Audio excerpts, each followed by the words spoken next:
घरामध्ये लहान मुलं असो किंवा मोठी माणसं सगळ्यांनाच काहीतरी क्रिस्पी, क्रंची आणि चटपटीत खायला आवडतं.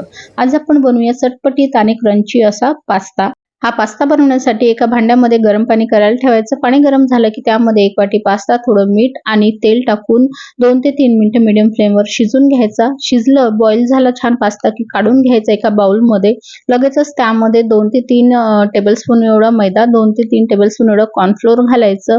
सध्या गरम आहे पास्ता म्हणून चम्मचने मिक्स करायचा आणि नंतर हाताने एकदम हलक्या हाताने खालीवर करून घ्यायचा, जेणेकरून पास्तावर कॉर्नफ्लोअर आणि मैदा व्यवस्थित चिटकून राहील.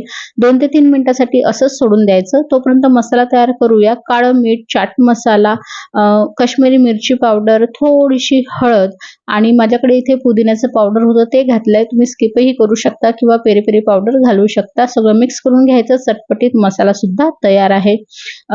मीडियम हॉट ऑइलमध्ये हा जो आपण पास्ता कोट करून ठेवला होता तो छान तळून घ्यायचा. मीडियम टू हाय फ्लेमवर याला तळायचं, जेणेकरून सगळ्या पास्ताला व्यवस्थित कलर येईल आणि व्यवस्थित तळल्या सुद्धा जातील आणि क्रिस्पी सुद्धा होतील. अशा प्रकारे मस्त गोल्डन कलर आला की पास्ता एका बाउलमध्ये काढून घ्यायचा आणि गरम असतानाच यावर जो तयार केलेला चटपटीत मसाला आहे तो टाकून पास्ताला छान प्रकारे लावून घ्यायचा आणि तयार झाले आपले चटपटीत असे पास्ता. नक्की ट्राय करून बघा.